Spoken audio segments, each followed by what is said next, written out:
The U.S. Constitution, the Congress is to have complete control over the nation's monetary system and money supply. The Federal Reserve Act did away with that concept, and the FRB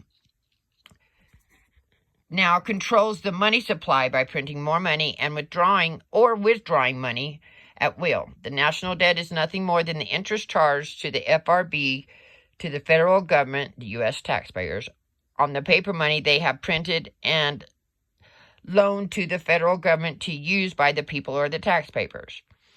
The FRB does this under the authority of the Crown of England. The FRB could now print money and control the money supply. The bankers could control or cause inflation and deflation. This could charge interest, usury, and extend credit to any desired limit. They could now take the gold and silver away from the people. They could now manipulate the stock market and steal vast sums from the people. The First World War provided a trial run for England, foreign agent attorneys, bankers, politicians, and tax collectors in their American colony. As the stage was now set for, they crashed the stock market in 1929 in preparation for total control of the American financial system and the confiscation of the people's gold. In 1933, under the banker's puppet, President Franklin D. Roosevelt, bankruptcy of the government of the Noble Republic of the U.S. of A. was declared. At the same time, Roosevelt changed one sentence of the War Powers Act of 1917 to place all citizens as enemies of the government of Washington, D.C. National bankruptcy removes the American citizen from the protection of the U.S. Constitution and does the now amended War Powers Act of 1917. As an American citizen, you may believe today that you have no rights under the Constitution of the USA. You are quite correct. To assure that this is so, each U.S. president has declared the nation under a national emergency.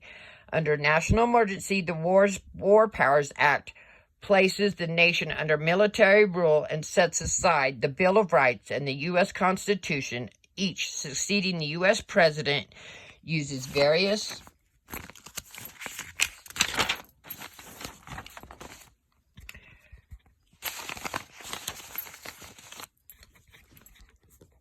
conflicts, Korea, Vietnam, Bosnia, and now Afghanistan and Iraq, as rational to support a national emergency. Therefore, conflicts are needed and encouraged to maintain military control, where the people, if it should be needed, have no rights at all. The gold fringe flag, which flies in every courtroom today, the public places, and nearly even church, is evidence that the America is under military rule.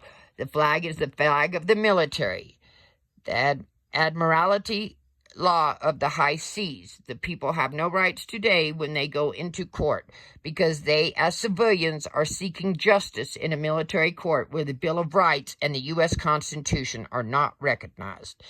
In 1935, President Roosevelt ordered the confiscation of all gold in America. Any citizen could keep no more than $29 in gold.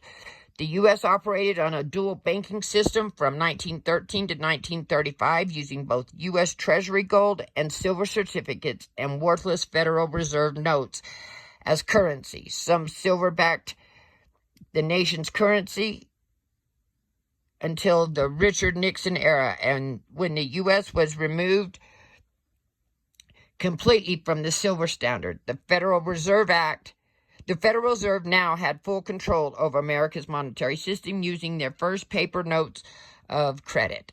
The international bankers had created the bankers' second global conflict from 1941 to 1945, right on schedule, also known as World War II, and had implemented their final phase for world control by establishing the United Nations Organization in 1945. The United Nations headquarters were located in New York City, in the financial heart of the British American colony.